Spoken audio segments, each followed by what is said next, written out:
part. Donc ça va être des profils, voilà, vous allez tous vous reconnaître, hein, en tout cas pour les étudiants, des profils plutôt orientés marketing idéalement. Après, en termes de formation, donc on recherche quand même pas mal de formations qui sont ouvertes à l'international. C'est vrai qu'on vous le redira plein de fois encore, hein, mais l'anglais c'est hyper important, pas forcément peut-être pour tout de suite, mais en tout cas pour l'avenir. Des personnes aussi qui aient cet esprit analytique fort, c'est-à-dire qu'on ne recherche pas forcément tout de suite des personnes qui soient hyper voilà, à l'aise sur SPSS, des choses comme ça, mais vraiment des personnes qui aient cette... Voilà, vous rigolez, je sais qu'on vous torture avec ça en cours, mais vous n'en aurez pas forcément tout le temps besoin, mais c'est un passage obligé. Mais en tout cas, voilà, cet aspect analytique fort, cette curiosité, et aussi et surtout l'orientation client. Je ne sais pas si c'est quelque chose qui est parlant pour vous, peut-être encore à ce niveau-là, mais c'est hyper important quand vous serez après en institut ou même après dans d'autres sociétés avec contact client au quotidien. Voilà, après en termes de formation, effectivement, que ce soit université, école de commerce, école d'ingénieur, on a même des parcours aussi peut-être des fois un peu plus atypiques qui se retrouvent dans le domaine des études. Enfin, voilà, il n'y a pas un seul parcours défini, mais en tout cas vraiment cette envie voilà, d'aller travailler avec notamment la donnée, pas que, parce qu'on travaille aussi dans le Cali, mais connaître et avoir envie de connaître le consommateur, d'avoir envie aussi de travailler, voilà, encore une fois, avec un client, comprendre ses enjeux et l'accompagner dans sa démarche business.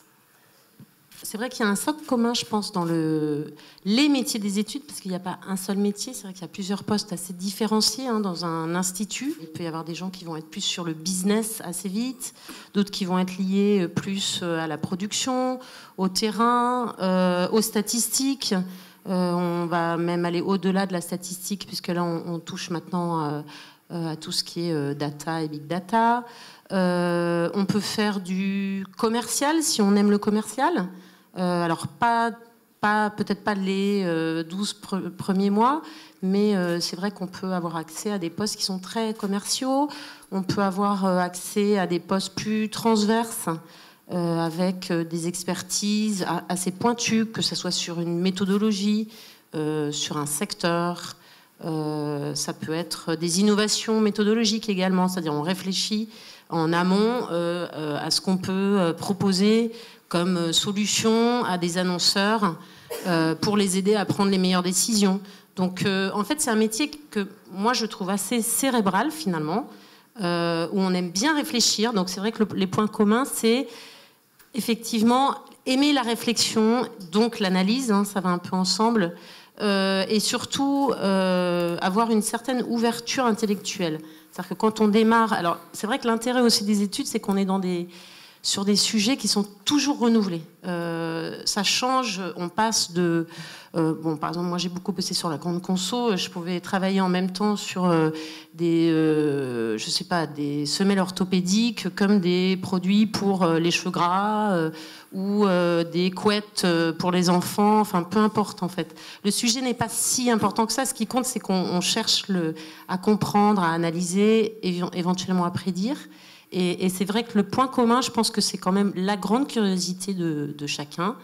Et puis cette ouverture, c'est-à-dire ne pas avoir de vision trop fermée et être assez ouvert au départ. C'est-à-dire on démarre un peu de rien et on réfléchit de la façon la plus intelligente possible sur les sujets pour aider notre client en fait.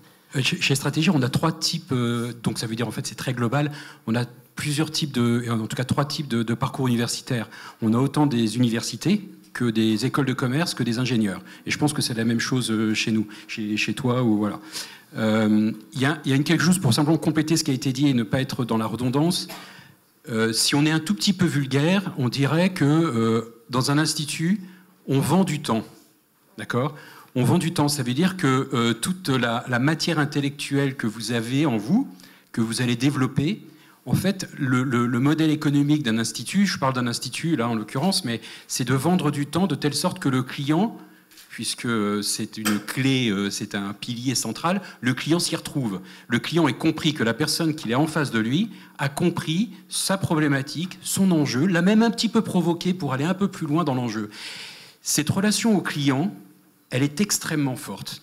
Elle est extrêmement forte dans n'importe quel métier de l'entreprise. Si on est sur la data, comme dit Marie, ou on est plus sur de l'étude, ou on va être plus sur de la collecte d'informations, de toute façon, la compréhension du client est absolument clé. Donc, au-delà de votre apprentissage technique, de votre apprentissage mathématique, de votre compréhension marketing, la compréhension du client, cette écoute cette écoute est absolument fondamentale. Et ça fait la différence entre 3 ou 4 ou 5 ou 10 chargés d'études ou directeurs d'études. C'est cette capacité à vraiment mettre les chaussures du client, qu'il s'agit de vendre de la nourriture pour chiens, des préservatifs, ou des shampoings, ou des parfums, ou tout ce que vous voulez, des services bancaires. La compréhension du client est absolument clé. Et là, on se distingue beaucoup. Et je pense que c'est une compétence qu'on doit partager le plus possible. Et c'est vrai qu'on s'adresse à un public de juniors ou plus expérimenté, on ne va pas forcément regarder les mêmes choses. Donc c'est vrai que là aujourd'hui on parle tout de suite de compétences, de soft skills et de diplômes. C'est vrai qu'un jeune diplômé, on va vraiment regarder et porter attention à son parcours forcément scolaire, universitaire, parce que c'est une grosse partie de ce que la personne a à vendre justement. Donc du coup, voilà, on va regarder pas mal ces compétences-là. Et puis après, c'est vrai que sur des plus expérimentés, donc je te laisserai aussi compléter Marie, on va peut-être moins porter attention à ce stade-là. On va peut-être plus regarder quand même voilà, l'expérience que la personne a fait, par quel type de structure elle est passée, quel type d'institut et ce qu'elle peut concrètement aussi apporter dans la prise en main d'un poste pour le coup plus expérimenté.